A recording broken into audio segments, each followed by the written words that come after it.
Munyo perlu udip agama. Po nilai guna ilmu. Yang kedua, amal dengan ilmu yang kananya. Yang kelih, munyo golong nak ilmu, jak murno, jangan tinggal diam. Olehnya bantu pergerakan ilmu. Baik tak halangi. Baik tak usaha bumati.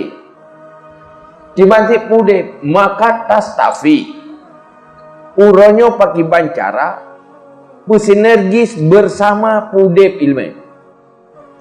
Baik sampai meno antara sama-sama pudip ilmu, tapi pumati.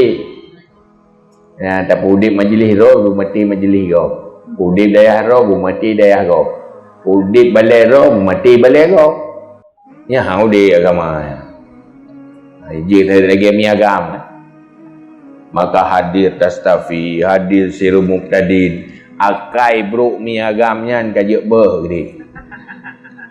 Anjir tagai lah yuk go, anjir tagai lah bago, anjir tagai deh go.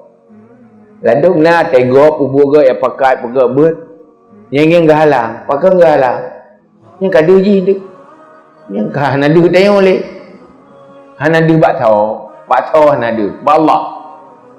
Puat karaya go dehnan go pak manusia, Allah hana geturi le tengok, adalah ujuk pala anda. Allah yang getuli pahala. Kurang yang tempoh buat. Ketua aja ke dia orang kata. Tapi yang pahala ke tukang buat. Lalu mana ada gelat roh ketua yang sabar yang angkat ketua yang nak tabur yang bergaru. Sebab boleh berah kalau baik garu-garu tajuk juga yang ketua. Nanti yang pembuat tetap orang lain. Lebih kacau macam. Yang baik fikir dengan nak pahala kan. Dia pembuat tingkatan. Yang pembuat orang lain. Tetapi menyojuk ke ketua menggerak orang lain dengan gara-gara agaknya nyan gok pubut nafalah dan urang je kena kurang pahala. Acehnya cari air Islam orang. Tetapi yang pudek Islam yang keron tukang buat tukang semua buat tukang bilme kurang yang kenganya udek Islam.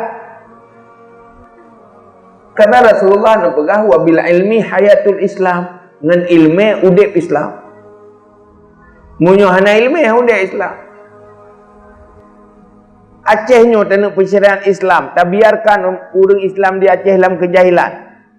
Yang pertih lagi tak jalan ke syariat Islam, pertih lagi tak yuplung nanti pot. Hana lampu. Dia kejak orang nanti pot, yuplung. Hana mungkin hana ilmu. Maka uronyo nyopet tak benda kerorot tu. Tapi kerorot payah tak benda. Udip ilmu untuk udip Islam.